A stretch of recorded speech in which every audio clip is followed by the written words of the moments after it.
বন্দরনগরী চট্টগ্রামের জলাবদ্ধতা নিরসনে চাকতাই থেকে কালুরঘাট পর্যন্ত 8.5 কিলোমিটার রাস্তার মাঠ পর্যায়ের সমীক্ষার কাজ শেষ হয়েছে।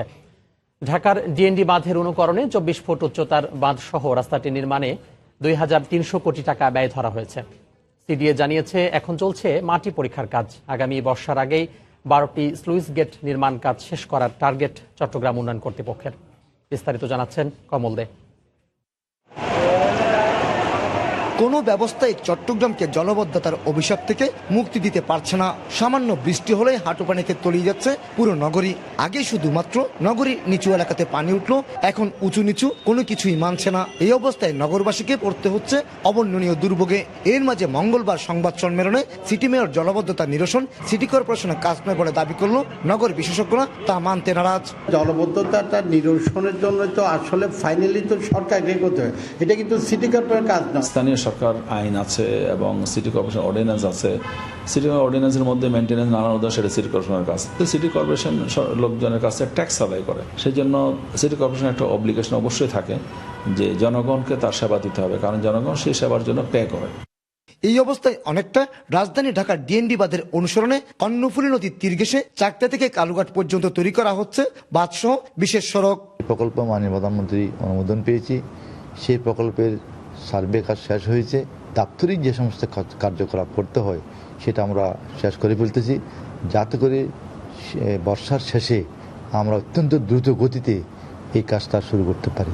এই রাস্তাটা নির্মাণ করার মাধ্যমে আমরা এই জোয়ার ভাটাকে নিয়ন্ত্রণ করতে পারবো। আমরা ক্যাপিটাল ড্রেজিং এর মাধ্যমে করব, হবে কি নদীর গভীরতা বৃদ্ধি পাবে। তখন এই যে হঠাৎ অতিরিক্ত বৃষ্টির কারণে শহরে যে জলাবদ্ধতা হচ্ছে, এই পানি এখানে আর আটকে থাকবে না। গত 25 এপ্রিল একনেকে এই প্রকল্প অনুমোদন পাওয়ার পর মাঠ পর্যায়ে কাজ শেষ করেছে সিডিএ।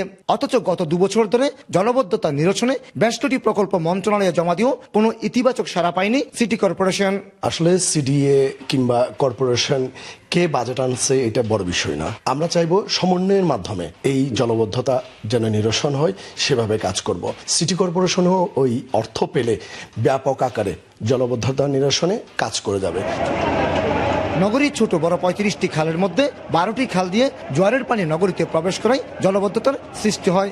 নতুন এই প্রকল্পে 12টি খালে নির্মাণ করা হবে স্লুইস গেট। কমল দে, সময় সংবাদ, চট্টগ্রাম। এই মুহূর্তে চট্টগ্রামের চাকতা এলাকায় আছেন রিপোর্টার কমল দে। চাকতা খালের পরিস্থিতি জানতে সরাসরি চলে যাচ্ছি তার কাছে। কমল।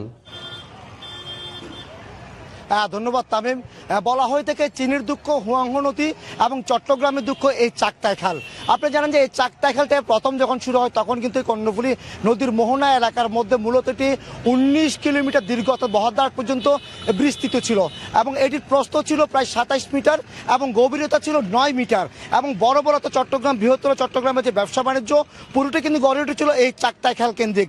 অর্থাৎ চট্টগ্রাম শহরের যে 70% পানি, জোয়ারের পানি হোক কিংবা বৃষ্টির পানি হোক, সেটি এই চাকতাই খাল দিয়ে প্রবাহিত হয়ে কর্ণফুলী নদীতে গিয়ে মিশবে। কিন্তু কালক্রমে এই নদী, এই খাল ক্রমশ ভরাট হতে হতে এটি একটা এখন ছোট্ট ড্রেনে পরিণত হয়েছে। অর্থাৎ আমরা যে অংশটি দেখানোর চেষ্টা করছি আপনাদেরকে, একটি মাত্র কর্ণফুলী নদীর সামনের অংশ। এই অংশে কিন্তু এখন মাত্র বলা চলে যে 20 থেকে 25 ফুট প্রস্থ আছে এবং এটি কিন্তু যতটা গভীরে গেছে, অত বহদ্দারের দিকে গেছে, এই খালের কিন্তু অস্তিত্বটাই বিপন্ন হয়ে গেছে।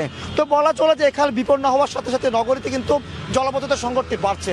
বিশেষ করে জলাবদ্ধতার সংকট যখন বাড়ে তখন কিন্তু পুরো শহরে, পুরো নগরীতে জলাবদ্ধতার সৃষ্টি হয় এবং এখানে হাঁটু থেকে কোমর সমান পানিতে তলিয়ে যায়। আর এর মূল কারণ হলো এক চাকতাই খাল এবং এই চাকতাই খালের ফলে কিন্তু যেখানে দেখা যাচ্ছে পানি যেহেতু সরতে পারে না। আপনি জানেন যে জোয়ারের পানি যখন প্রবেশ করে শহরের মধ্যে তখন যদি বৃষ্টি হয় তখন বৃষ্টির পানি নামতে পারে না এবং জোয়ারের পানি বের হতে পারে না।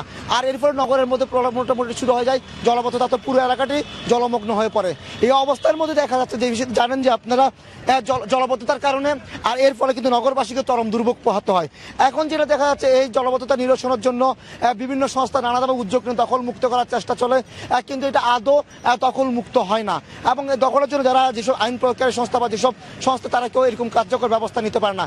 এর মাঝে জলাবদ্ধতা নিরসনের জন্য চট্টগ্রাম উন্নয়ন কর্তৃপক্ষ প্রায় 2300 কোটি টাকা একটি প্রকল্প নিয়েছে, যে প্রকল্পের অংশ হিসাবে এই কর্ণফুলী চাকতাই খালের এই শুরু থেকে বাকুলিয়া পর্যন্ত অর্থাৎ কালুঘাট পর্যন্ত প্রায় 8.5 কিলোমিটার নতুন একটি সড়ক নির্মাণ করা হবে, যেটি সড়ক নির্মাণ করা হবে এবং এই সড়কের মধ্যেটা হবে মূলত 24 ফুট উঁচু এবং এই যে চাকতাই খাল, রাজাখালী খাল সহ মোট 12টি খাল হবে এই অংশের মধ্যে এবং এই 12টি খালে থাকবে স্লুইস গেট, যাতে জোয়ারের পানি প্রবেশ করতে না পারে শহরে। আবার যদি জোয়ারের পানি প্রবেশ করতে না পারলেও তখন কি হবে, যে বৃষ্টির পানি বের হবে কেমনে। এক্ষেত্রে ঢাকা ডিএনডি বাঁধের অনুকরণে এই প্রকল্পের মধ্যে তারা 100-র বেশি পাম্প মেশিন বসানো থাকবে, যেগুলো তারা বলছেন এখন যেহেতু বর্ষা মৌসুম, এখন তাদের ফিল্ড ওয়ার্ক চলে, অর্থাৎ ফিল্ড ওয়ার্ক কাজ শেষ, তারা পর্যবেক্ষণ শেষ করেছে, এখন মাটির পরীক্ষা চলছে। এরপর আগামী বর্ষা মৌসুম শেষ হলে পুরোদমে এই প্রকল্পের কাজ শুরু হবে বলে সিডিএ চেয়ারম্যান আমাদেরকে জানিয়েছেন। তো তামিম, এখন পর্যন্ত আমার কাছে ছিল চাকতাই খালের দখল এবং তার নিরসনের জন্য যে সিডিএ যে প্রকল্প নিয়েছে তার সর্বশেষ। দর্শক, চট্টগ্রামের চাকতাই এলাকা থেকে চাকতাই খালের সবশেষ খবর জানাচ্ছিলেন সহকর্মী কমল দে।